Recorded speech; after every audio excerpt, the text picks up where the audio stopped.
My first Gibson was a bribe from my mom, and I was playing professionally actually when I was in high school, playing in the cover scene in South Jersey, and I was still managing to go to school, but I had gotten an offer from a band that was actually going to tour the East Coast, which would mean I would have to leave school. And my mom really wanted me to get my diploma. So she made a deal with me that if I finished school and she would buy me a real live Gibson Les Paul, which was hanging on the local music store wall. And I was, I was just like drooling over it, and I didn't have the money for it. I couldn't afford it. I had a cheap copy of a Les Paul at the time. And so I kept my end of the deal, and I got my diploma.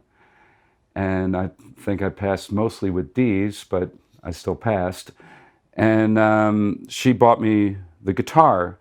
And interestingly, the guitar was a 78 Les Paul Custom, and it was actually a tobacco sunburst, which I later refinished myself to a black finish with spray paint.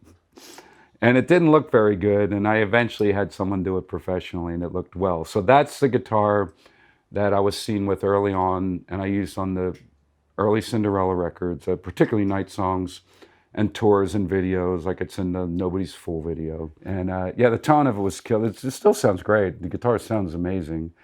And it's custom, so it has the ebony, and this one does too as well, because it's pretty close to the same guitar.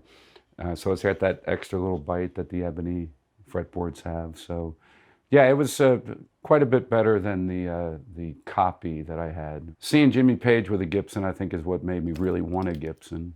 And he played the burst, and that one on the wall was a tobacco burst, more of that brown tone, not like Jimmy's, but it was close enough for me.